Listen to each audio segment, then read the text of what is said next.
Hi friends, Pastor Eric here with your Wednesday's Words. 1 year ago today, April 15th, 2019, the Notre Dame Cathedral in Paris caught fire.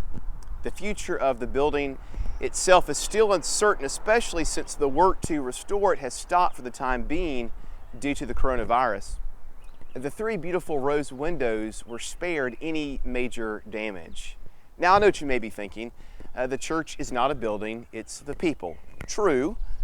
But the buildings, and in this case, the windows, still represent a deep faith of the people, not just of past generations, but also of current generations and of future generations, hopefully too.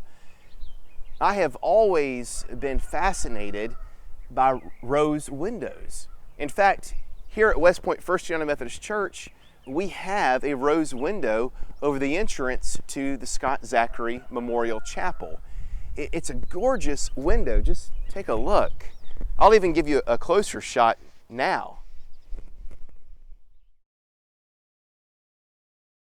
The rose window, being circular in nature and with its design, allows light to radiate through it like no other window can.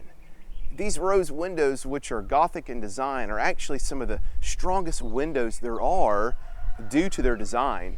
There's a lot of structural integrity. Now, for you math geeks out there, you'll notice it's full of mathematical perfection. But deeper than any of that is what many say the rose window represents. It represents the never-ending circle of God's love for all of humanity.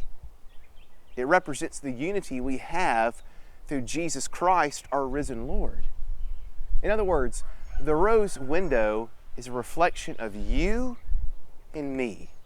It's a reflection of the sacredness that's in all of us because of Christ. Following his resurrection from the dead, Jesus appeared to his disciples and other followers. Eventually, he gives them the Great Commission to therefore go and make disciples of all nations. Now, in John's Gospel, chapter 17, Jesus says these words, that they may all be one, as you, Father, are in me and I am in you. May they also be in us, so that the world may believe that you have sent me. The glory that you have given me, I have given them, so that they may be one as we are one. I and them, and you and me, that they may become completely one, so that the world may know that you have sent me and have loved them even as you have loved me. Jesus prayed that prayer for unity. He prayed for unity to exist within the body of Christ, that the circle would never be broken. Of course, we might think of that old familiar hymn, "Will the circle be unbroken?" Jesus didn't want to imagine a circle where some would be included and some would not be.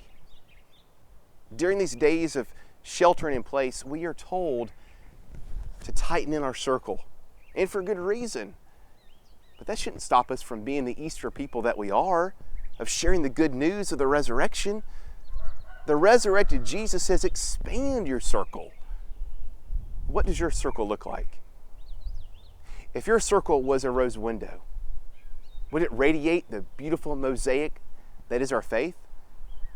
That beautiful mosaic not only captures our eyes, but our hearts and souls too.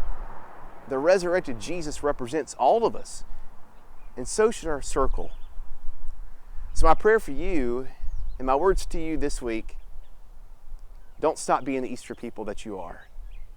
Continue to expand your circle and represent Christ in all that you do.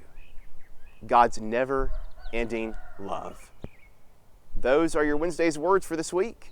I pray God's blessings upon you. Bye, everybody.